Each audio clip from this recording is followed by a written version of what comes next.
Parlons de la polyligne maintenant. On revient sur les rectangles. J'ai déjà vu que cet outil était multiple et que rectangle était en fait une polyligne. Prenons maintenant polyligne et nous allons tracer des segments. Alors je vais saisir des coordonnées. Pour rappel, par exemple 50 en x, virgule 25 en y. Je me sers et Z au dessin.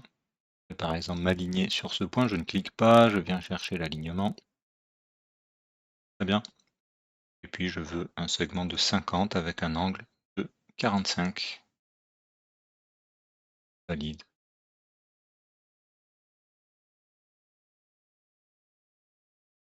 Allez, un dernier trait et je fais échappe. Alors, rien de nouveau, ça ressemble beaucoup à des lignes.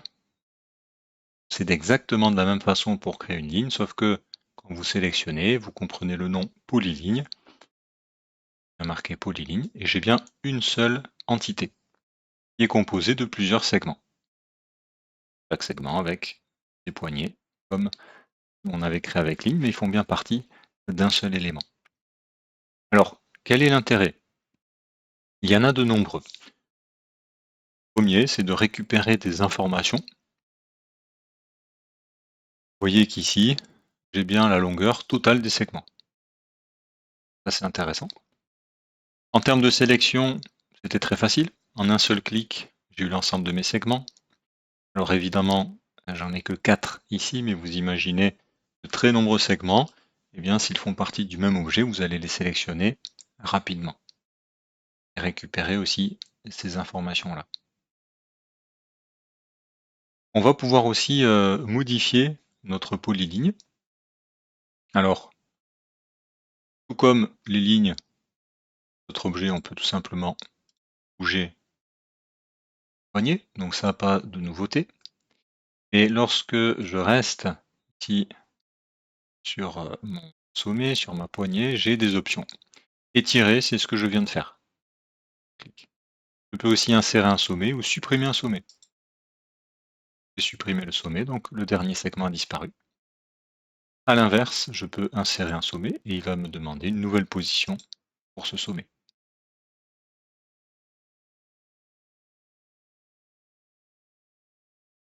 Par exemple ici. Je vais venir ici, fermer ma polyligne. Et ça m'amène à vous parler de la zone ou la surface, l'air. Même si votre polyligne, alors je l'ai fermée, donc ça va suivre, mais même lorsqu'elle est ouverte, vous avez ici une aire. Brasside considère que le dernier point et le premier point sont toujours reliés. Dans mon cas, j'ai fait esprit de le relier pour que ça ne choque pas visuellement. Et vous voyez que là aussi c'est intéressant. En un seul clic, vous récupérez la surface ici de cet élément.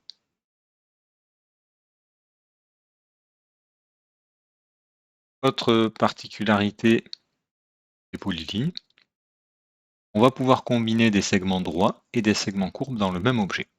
Je relance donc échappe, je relance l'outil polyligne, je crée un premier trait et je veux avoir un arc. Donc je regarde mes options, option arc, avec un A majuscule souligné. Donc A, entrée, et ici, passe à la création d'un arc. Vous voyez que c'est un arc qui sera tangent à votre dernier segment. Hein. Celui-là, par là, ça me va bien. Pas de contraintes particulières.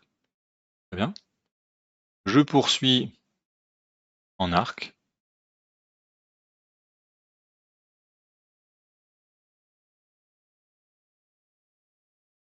Par exemple. Et je veux revenir ici. Alors je pourrais continuer, hein, mais on va s'arrêter un moment. Je veux revenir à un segment droit. Je regarde dans mes différentes options et j'ai notamment ligne avec un L qui est souligné. Donc, L, entrée, et je repasse ici sur un segment droit. Je pourrais évidemment faire une forme complexe. Je peux venir cliquer sur ce point-là. J'ai aussi la possibilité dans les options d'automatiquement clore ou fermer cette polyligne avec la commande fermer. Donc F, entrée, automatiquement, mon segment rejoint le point d'origine, la fonction est quittée et ma polyligne est créée. C'est bien un seul objet qui comprend des arcs, des segments droits, avec ces informations dont je vous parlais que je vais récupérer facilement. Le périmètre, la longueur totale et la surface par exemple. Ces éléments sont modifiables avec mes poignées. Ajouter, supprimer un sommet. Je peux venir aussi, avec la poignée du milieu, déplacer le segment. Les autres vont donc être étirés pour garder la jonction entre ces deux-là. Évidemment, les infos se mettent à jour ici, donc c'est très intéressant. Une autre particularité, toujours liée aux poignées, c'est par rapport à la poignée du milieu. Vous avez une nouveauté par rapport aux poignées de sommet. Il y a ici sur les poignées du milieu de segment l'option convertir en arc. Je convertis en arc et je vais indiquer ici la courbure ou le renflement, soit en cliquant, soit en donnant une valeur au clavier. Je valide. Vous voyez, un outil bien plus développé que les lignes. Encore d'autres options qu'on réabordera, mais il y a déjà pas mal de choses que je vous encourage à tester et à bien manipuler, puisque les polylignes sont un outil vraiment efficace qui vont vous faire gagner du temps et vont vraiment donner de la qualité aussi à vos mises en plan.